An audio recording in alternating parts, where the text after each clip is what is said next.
1.5 से 2 करोड़ रुपए के व्यय की जानकारी हमें मिल चुकी है जो इसके द्वारा किया गया है। कितना व्यय इसके द्वारा किया गया है इसका हम आकलन कर रहे हैं और अनुसंधान के पश्चात ही समग्र रूप से अनुसंधान करने के पश्चात ही इस बारे में बताया जाना संभव होगा।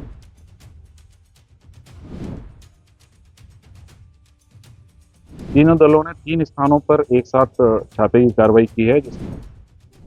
आरटीओ के आरक्षक सौरभ शर्मा के बाद अब मुरैना के पहाड़गढ़ जनपद पंचायत में पदस्थ सहारपुरा ग्राम पंचायत का रोजगार सहायक रामोतार धाकड़ के यहाँ लोकायुक्त की कार्रवाई की गई थी। टीम है ये पूरी, जिसने 12 से 14 घंटे लगातार सब 3 ठिकानों पर कार्रवाई की गई थी। अधिकारी हैं साथ में, उन्हीं से बात करेंगे। सर, पूरी कार्रवाई किस तरीके से की गई थी, कितनी टीमें इसमें लगाई गई?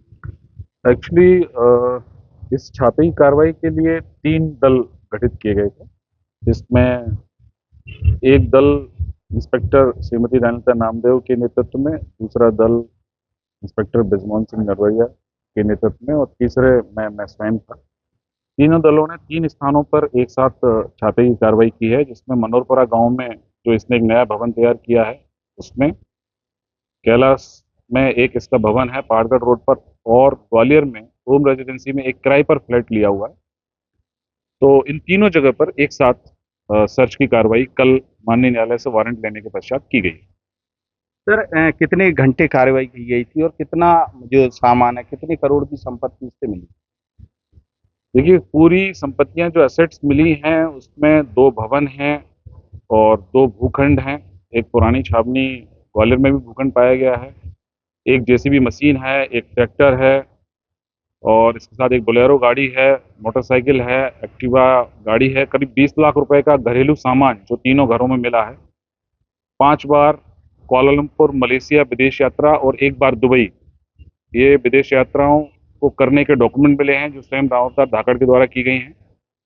और ये विदेश यात्राएं 2022 से 2025 के मध्य की गई हैं 6 बार। इनके डॉक्यूमेंट हमें मिल चुके हैं। तो जो भी दस्तावेज मिले हैं उनमें कितना व्यय इसके द्वारा किया गया है इसका हम आकलन कर रहे हैं और अनुसंधान के पश्चात ही समग्र रूप से अनुसंधान करने के पश्चात ही इस बारे में बताया जाना संभव होगा। सर, इसके अलावा देखा जाए तो बैंकों में अकाउंट है, हो सकता है कुछ सामान यार दोस्तों के या परिवार के किसी अन्य लोगों के नाम हो, इसकी भी जांच की जाए। देखिए, यदि किसी अन्य व्यक्ति की भी इसमें भूमिका पाई जाती है और ऐसा पाया जाता है कि इसके इन्वेस्टमेंट्स में किन्हीं अन्य लोगों का भी कोई हाथ है या भूमिका है, तो उसका भी परीक्षण अनुसंधान के अंतर्गत किया जाएगा। सर, 9,000 रुपए की सैलरी लेने वाला, क्या लगता है जनपद सीओ या जनप्रतिनिधि कोई और भी लोग इसमें शामिल हो सकते हैं? क्योंकि इतना बड़ा पैसा अर्जित करना एक बड़ी बात है, जिस तरीके से कुबेर का धनी माना जाए। देखिए, सीधे तौर पर अभी हमारे पास ऐसी कोई साक्ष्य नहीं है जिसमें इस बारे में कहा जा सके कि जो भ्रष्टाचार के इसने जो धन अर्जित किया है उसमें किन्हीं अन्य लोगों का भी हाथ है। लेकिन जो संपत्तियां हमें मिली हैं उसका हिसाब किताब संबंधित व्यक्ति को देना होता है और उसे ही अकाउंट फॉर करना होता है। उसके पश्चात ये निर्णय निकाला जाता है। तो अभी हमारी जो प्राथमिक जांच है उसके अनुसार लगभग 1.5 से 2 करोड़ रुपए के व्यय की जानकारी हमें मिल चुकी है जो इसके द्वारा किया गया है।